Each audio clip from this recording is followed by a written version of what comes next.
नमस्कार दोस्तों, स्वागत है आपका यूट्यूब चैनल एबी टेक में। आज है 8 जून 2021 और जान लेते हैं आज की महत्वपूर्ण खबरें। सबसे पहले बात कर लेते हैं यूपीपीएससी की परीक्षाओं को लेकर के, यूपीपीएससी की परीक्षा कैलेंडर को लेकर के। आप लोग जानते हैं यूपीपीएससी की बहुत सारी परीक्षाएं कोरोना काल में स्थगित कर दी गई हैं। अब इन परीक्षाओं के लिए नया जो परीक्षा कैलेंडर है वो तैयार किया जा रहा है और बहुत जल्द जो है परीक्षाओं की तारीखें घोषित कर दी जाएंगी। चाहे वो जीआईसी लेक्चर की हो या राजकीय डिग्री कॉलेज की हो या यूपीपीसीएस की हो या प्रधानाचार्य की हो या कृषि सेवा परीक्षा की हो, ये सारी परीक्षाएं स्थगित कर दी गई थी। तो इनके लिए नया परीक्षा कैलेंडर में तारीखें जल्द ही घोषित की जाएंगी और जो आने वाले टाइम पर परीक्षा प्रस्तावित थी वो भी परीक्षा जो है थोड़ा बहुत खिसकेंगी आगे पीछे। उसी के बारे में यहाँ पर अपडेट दी गई है। देखिए, लिखा है कि उत्तर प्रदेश लोक सेवा आयोग पिछले दिनों कोविड के कारण स्थगित की गई परीक्षाओं की नई परीक्षा तारीखें जल्द ही घोषित करेगा। इसके लिए संशोधित परीक्षा कैलेंडर तैयार किया जा रहा है। कोविड संक्रमण तेजी से फैलने के कारण आयोग ने जून तक सभी भर्ती परीक्षाएं स्थगित कर दी थी। स्थगित परीक्षाओं की नई तारीखें जारी होने से जुलाई से दिसंबर तक की पूर्व निर्धारित कुछ परीक्षाओं की तिथियों पर भी असर पड़ेगा। ठीक है, तो जो बहुत सारी परीक्षाएं स्थगित की गई हैं, जल्द ही उनकी नई तारीखें जारी कर दी जाएंगी। लोक सेवा आयोग जो है इस पर अपना वो काम कर रहा है। आपको बता दें, अभी हाल ही में लोक सेवा आयोग ने RO-ARO 2016 के चयनितों का जो अभिलेख सत्यापन है उसका शेड्यूल जारी किया है, जो कि पहले 22 से 25 अप्रैल के बीच होना था, लेकिन अब वो 28 से 30 जून के बीच करवाया जाएगा। इसी तरीके से कई भर्तियों के लिए आपने देखा अभी हाल ही में मेडिकल स्वास्थ्य विभाग में विज्ञापन भी जारी किए गए हैं। तो आयोग थोड़ा सा अब सक्रिय हो गया जैसे ही कोरोना की स्थितियाँ नॉर्मल हुई हैं। इसके साथ ही बहुत सारी ऐसी भर्तियां लोक सेवा आयोग में जिनके रिजल्ट वगैरह जारी हो चुके हैं, लेकिन ज्वाइनिंग अभी तक नहीं हो पाई है। तो अब यहाँ पर दिया गया है कि नियुक्ति प्रक्रिया भी तेज करेगा यूपीपीएससी। लिखा है, कोरोना का प्रभाव कम होने पर उत्तर प्रदेश लोक सेवा आयोग की गतिविधि तेज हो गई है। नई भर्ती निकालने के साथ चयनितों को नियुक्ति देने की दिशा में तेजी से काम किया जा रहा है। मौजूदा समय में दर्जन भर से अधिक भर्ती परीक्षाओं के चयनित अभ्यर्थियों के शैक्षिक दस्तावेजों का सत्यापन करने के साथ संबंधित विभागों से पत्राचार किया जा रहा है। जुलाई अगस्त महीने तक नियुक्ति दिलाने की तैयारी चल रही है।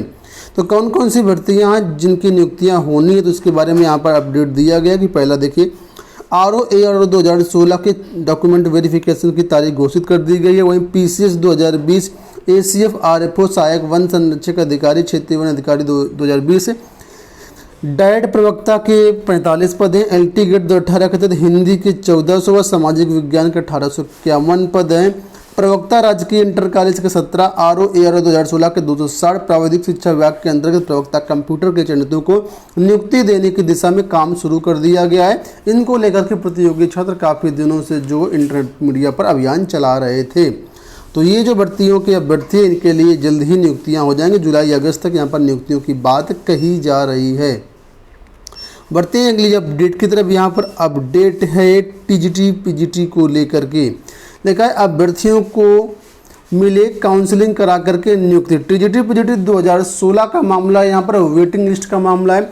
अभी हाल ही में 25 मई को चयन बोर्ड ने एक प्रतीक्षा सूची जारी की थी, उसके साथ एक विज्ञप्ति जारी की थी। तो जो प्रतीक्षा सूची के अभ्यर्थियों को चयनित करने के दिशा निर्देश DIOS अधिकारियों को दिए गए और पूरी तरीके से बेबुनियाद है, आधारहीन है। उसी को लेकर के यहाँ पर अपडेट आई है कि प्रदेश के एडेड माध्यमिक कॉलेजों में चयनितों को नियुक्ति देने के आदेश से अभ्यर्थी परेशान हैं। जिन कॉलेजों में चयनित नहीं पहुंच रहे हैं वहां प्रतीक्षा सूची से सीटें नहीं भर पा रही हैं। अभ्यर्थियों का कहना है कि माध्यमिक शिक्षा सेवा चयन बोर्ड का आदेश सही नहीं है। जिला विद्या निरीक्षक यह कर पाने में सक्षम नहीं होंगे, बल्कि प्रतीक्षा सूची के अभ्यर्थियों की काउंसलिंग करा करके नियुक्ति दी जानी चाहिए। और वास्तव में देखा जाए तो 2013 अभ्यर्थियों की जो वेटिंग लिस्ट की नियुक्ति हुई वो शिक्षा निदेशालय द्वारा काउंसलिंग करा करके ही नियुक्ति हुई है। ऐसे में 2016 वाले अभ्यर्थियों को भी इसी तरीके से नियुक्ति दी जानी चाहिए। जिस तरीके से चयन बोर्ड ने 25 मई को सूची जारी की है वो सिर्फ देखने के लिए तो ठीक है, लेकिन उसका कोई भी जो इफेक्ट है अभ्यर्थियों को उसका फ़ायदा है वो नहीं मिल पाएगा। उसी के बारे में यहाँ पर सारी अपडेट दी गई है। बढ़ते हैं अगली अपडेट की तरफ। कस्तूरबा गांधी विद्यालयों में भर्तियां आ चुकी हैं। 2 जिलों से अपडेट है यहाँ पर। पहला है बदायूं जिले की। तो बदायूं जिले में कस्तूरबा गांधी भर्तियां आई हुई हैं और इसमें 25 जून तक आवेदन कर सकते हैं। पदों का विवरण यहाँ पर देख सकते हैं। पूर्णकालिक शिक्षिका में गणित के पद हैं, विज्ञान के पद हैं, सामाजिक विषय के पद हैं, अंग्रेजी के पद हैं। अंशकालिक में कंप्यूटर और स्काउट गाइड, लेखाकार, ये सब पद हैं। तो जो भी इंटरेस्टेड छात्र हैं अपना ऑफिशियल वेबसाइट पर बदायूं की जा करके वहाँ से डाउनलोड कर सकते हैं अपना आवेदन पत्र। साथ साथ आपको जिला बेसिक शिक्षा अधिकारी जो कार्यालय होता है वहाँ पर अब इसका आवेदन पत्र का प्रारूप मिल जाएगा, तो वहाँ से डाउनलोड करके या वहाँ से ले करके आप इसको ऑफलाइन भेज सकते हैं। अगली अपडेट है इटावा ज़िले से। यहाँ पर भी कस्तूरबा गांधी की भर्तियाँ आई हुई हैं। यहाँ पर देखिए जो पद हैं वो इस तरीके से हैं। पूर्णकालिक शिक्षिका में गणित और हिंदी के पद हैं और चौकीदार का पद है, ठीक है। और इसके लिए आवेदन करने की जो लास्ट डेट है वो यहाँ पर रखी गई है 26 जून। तो जो भी अभ्यर्थी इंटरेस्टेड हैं इटावा की ऑफिशियल वेबसाइट पर जा करके यहाँ से आप लोग आवेदन पत्र डाउनलोड कर सकते हैं और अपना जिला बेसिक शिक्षा कार्यालय में जा करके जमा कर सकते हैं। बढ़ते हैं अगली अपडेट की तरफ। IERT में डिप्लोमा में प्रवेश के लिए आवेदन आज से। आवेदन तिथि 22 जुलाई। Institute of engineering and rural technology में नए शैक्षिक सत्र 2021-22 में डिप्लोमा इंजीनियरिंग सहित दूसरे कोर्स में प्रवेश के लिए 8 जून से ऑनलाइन आवेदन शुरू होगा। संस्थान की ओर से आवेदन की अंतिम तिथि 22 जुलाई तय की गई है। डिप्लोमा इंजीनियरिंग के लिए प्रवेश परीक्षा 24 अगस्त एवं मैनेजमेंट के लिए 27 अगस्त को ऑफलाइन मोड में करवाई जाएगी। तो जो भी अभ्यर्थी इंटरेस्टेड हैं वो इसके लिए आवेदन कर सकते हैं आज से ही। बढ़ते हैं अगली अपडेट की तरफ। यहाँ पर लेखपालों की पदोन्नति को लेकर के अपडेट है। लिखा 3 वर्ष से पदोन्नति नहीं होने से लेखपालों में रोष। राजस्व लेखपाल संघ ने मुख्य सचिव से पिछले 3 वर्ष से लंबित पदोन्नति की कार्रवाई जल्द से जल्द कराने की मांग की है। पदोन्नति नहीं मिलने से लेखपालों में रोष जो है बढ़ता जा रहा है। तो ये जो लेखपाल पदोन्नति का मामला है केवल लेखपालों का नहीं है, उत्तर प्रदेश के सभी डिपार्टमेंट का, चाहे शिक्षा विभाग हो, चाहे उस शिक्षा विभाग के अंदर चाहे बेसिक शिक्षा विभाग हो या माध्यमिक शिक्षा विभाग हो या उच्च शिक्षा विभाग हो, हर जगह ट्रांसफ़र की प्रक्रिया बड़ी जटिल है और ट्रांसफ़र सरकार कर नहीं रही है। बढ़ते हैं अगली अपडेट की तरफ। यहाँ पर यूपी बोर्ड के हाई स्कूल इंटर रिजल्ट को लेकर के अपडेट है। लिखा है हाई स्कूल इंटर रिजल्ट के लिए मांगे सुझाव। यूपी बोर्ड की इंटरमीडिएट व हाई स्कूल के रिजल्ट तैयार करने के लिए शिक्षाविद, शिक्षक या आम जनता भी अपनी राय दे सकती है। इसके लिए अपर मुख्य सचिव आराधना शुक्ला ने यूपी बोर्ड एग्जामिनेशन 2021@gmail.com पर ID जारी कर सुझाव मांगे हैं। जो भी इसके लिए सुझाव देना चाहें वो दे सकते हैं। किस तरीके से हाई स्कूल के छात्रों को प्रमोट किया जाना है उसके लिए एक तरीके से आपको बताना है कि कैसे कैसे प्रमोट किया जा सकता है। सरकार अपने आधार से उस पर निर्णय लेगी।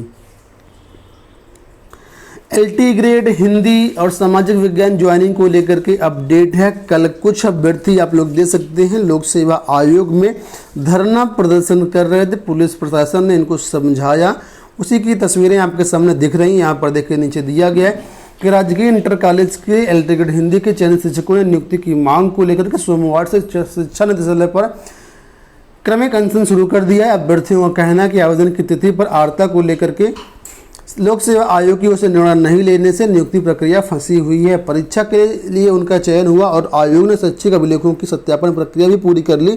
सत्यापन के बाद 3 नवंबर 2020 से लगातार लोक सेवा आयोग को ज्ञापन देते रहे हैं, लेकिन आज तक इनका निस्तारण नहीं हुआ। तो ये वो अभ्यर्थी हैं जो कि आवेदन की तिथि को लेकर के, आर्ता को लेकर के पेच फंसा हुआ। ये अभ्यर्थी लोक सेवा शिक्षा निदेशालय पर धरना प्रदर्शन कर रहे थे कल, ठीक है। और हिंदी सामाजिक विज्ञान ज्वाइनिंग को लेकर के आज प्रतियोगी मोर्चा की जो टीम है वो 10-12 लोग, जो 15 लोग होंगे वो लोग शिक्षा निदेशालय जाएंगे और वहाँ पर धरना प्रदर्शन करेंगे। जो भी अपडेट होगी चैनल के माध्यम से आप लोगों को सारी अपडेट दी जाएगी। और यहाँ पर अपडेट राइट साइड में है चयन बोर्ड को लेकर के, वेटिंग लिस्ट को लेकर के, जो कि मैंने अभी आपको बता दिया। CBSE बोर्ड की प्रैक्टिकल परीक्षाओं को लेकर के अपडेट है कि 12वीं की प्रैक्टिकल अब ऑनलाइन। स्कूलों को 28 जून तक अपलोड करनी होंगी प्रायोगिक परीक्षा, आंतरिक मूल्यांकन के भी नंबर। केंद्रीय माध्यमिक शिक्षा बोर्ड के स्कूलों में 12वीं के बच्चों के प्रैक्टिकल अब ऑनलाइन होंगे। आंतरिक मूल्यांकन प्रोजेक्ट वाइवा भी ऑनलाइन होगा। CBSE ने सोमवार को सभी स्कूलों को दिशा निर्देश जारी करके 28 जून तक बोर्ड के लिंक पर अंक अपलोड करने के लिए कहा है। बात कर लेते हैं PCS परीक्षा को लेकर के। लिखा है PCS परीक्षा में 2 अतिरिक्त अवसर के लिए ट्विटर अभियान। PCS परीक्षा में 2 अतिरिक्त अवसर की मांग को लेकर के प्रतियोगी छात्रों ने ट्विटर पर अभियान छेड़ दिया है। इसके साथ ही प्रतियोगी छात्र संगठनों और कुछ जनप्रतिनिधियों ने भी मुख्यमंत्री को पत्र लिखकर के मांग की है कि कोविड के मद्देनजर ओवर एज हो रहे प्रतियोगी छात्रों को पीसीएस परीक्षा में 2 अतिरिक्त अवसर प्रदान किए जाएं। प्रतियोगी छात्रों का कहना है कि पीसीएस 2018 से पाठ्यक्रम और परीक्षा प्रणाली में 7% बदलाव कर दिया गया है। अचानक हुए बदलाव के अनुसार प्रतियोगी छात्र खुद को ढाल नहीं पाए हैं। इनमें से तमाम छात्र ओवर एज भी हो गए। ऐसे छात्रों को पीसीएस 2021 और पीसीएस 2022 में अतिरिक्त अवसर मिलना चाहिए। अंत में बात कर लेते हैं यहाँ पर कोरोना कर्फ्यू को लेकर के। मोदी जी ने कल देश को संबोधित किया, उसमें 2 बड़ी चीज़ें सामने निकल के आई हैं। पहली चीज़ ये है कि 18 पार वाले सभी लोगों को मुफ्त कोरोना टीका लगवाया जाएगा, और दूसरी अपडेट ये है कि गरीबों को दिवाली तक निःशुल्क राशन की व्यवस्था की जाएगी। और छोटी सी अपडेट ये भी है, आउटसोर्स नर्सों टेक्नीशियनों ने मांगा एम्स जैसा मानदेय। संजय गांधी स्नातकोत्तर आयुर्विज्ञान में आउटसोर्स पर तैनात नर्सों और लैब एक्सरे टेक्नीशियनों ने संस्थान में आम सभा की। कर्मियों ने खाली पदों पर समायोजन के साथ एम्स के सामने मानदेय और 60 साल तक सेवा की गारंटी की मांग की है। तो दोस्तों ये हो गई आज की सारी अपडेट। आशा करते हैं वीडियो पसंद आया होगा। इसी तरह के अपडेट पाने के लिए चैनल को सब्सक्राइब कर लीजिए, वीडियो को लाइक और शेयर भी कर दीजिएगा। डिस्क्रिप्शन बॉक्स में टेलीग्राम चैनल का लिंक दिया गया है, वहाँ पर भी जरूर ज्वाइन कर लीजिएगा। सारी अपडेट आपको वहाँ पर भी प्रोवाइड की जाती है, स्पेशली आप लोगों के लिए ये ग्रुप बनाया गया है। धन्यवाद।